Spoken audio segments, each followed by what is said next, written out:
Shaboy say, stay tuned. There's a Gavaldiga podcast. Rabbi Steve Geller does a Gavaldiga Zach, and that'll be coming out this week. Torah Giants on Chumash. Shalom Uvrach, and welcome to the weekly piece on the Parsha from Torah Giants on Chumash, written by Rabbi Rabbi Goodman, the Rabbi Emeritus of Young Yisrael Rockaway. Sit back and enjoy. Welcome to Torah Giants on Chumash. I'm Steve Geller.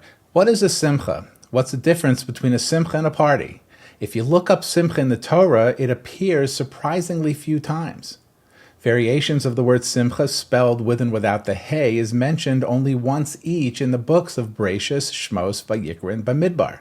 It's found 12 times in Devarim, of course mostly as commandments to be besimcha.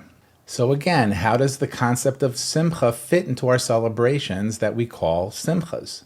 Bar mitzvahs, bat mitzvahs, weddings, brisin. It's easy to understand that the difference between a simcha and a party is the spiritual aspect that we add through our observance of the mitzvah opportunities. So a simcha is a celebration with a spiritual connection to Hashem. So guys, where did we go so wrong? We've all heard the conversation, many of us have had the conversation. How do you approach weddings in terms of the never-ending upsells of bigger halls, better food, more famous singers, more flowers, more alcohol? The options are endless.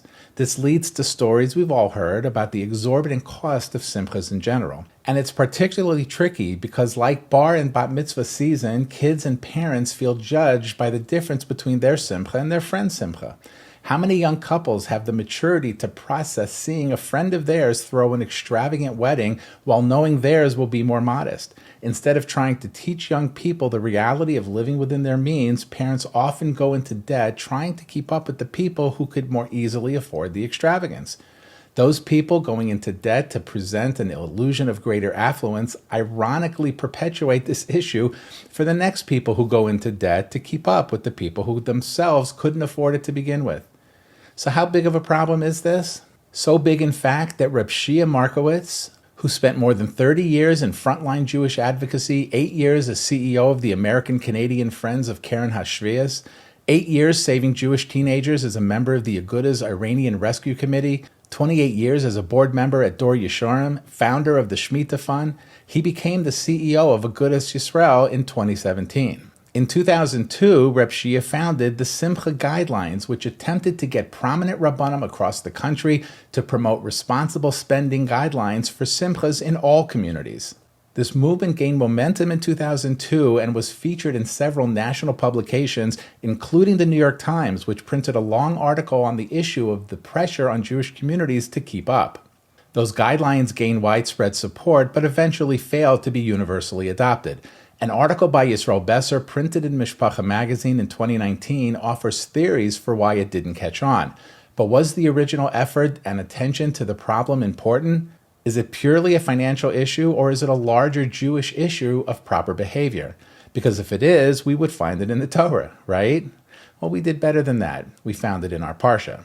When a man has taken a new wife, he shall not go to war, neither shall he be charged with any business, but he shall be free at home for 1 year, v'simcha es ishto asher lakach, and he shall cheer his wife from whom he has taken. No man shall take the upper or lower millstone for a pledge, for he takes a man's life for a pledge. Commentators, including the Chizkuni, explain that this millstone refers to the groom's means of earning a livelihood. These two psukim form a unit which led Reb Moshe Chayfetz to seek a connection between them. And it's almost obvious. The Torah addresses the social problem that we discussed earlier and has confronted Jews throughout the ages and obviously has not abated.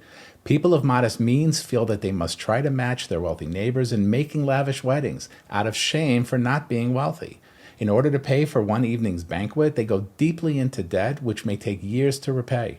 This was the problem of the bride's family, the groom's family, or the groom himself.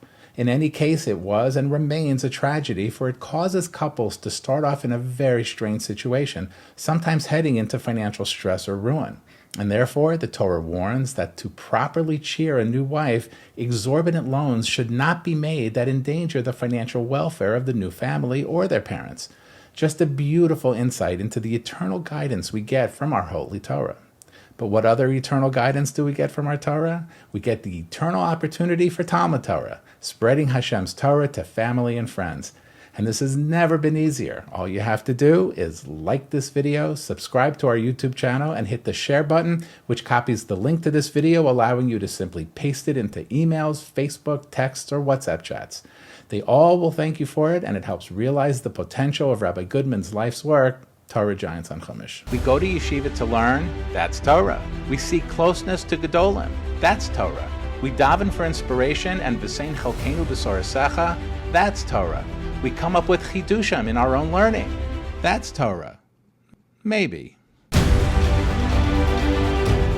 Share your chidushim. Send your original Torah pieces to torahmaybe@gmail.com or email that address for more information. Also visit www.youtube.com/@torahmaybe.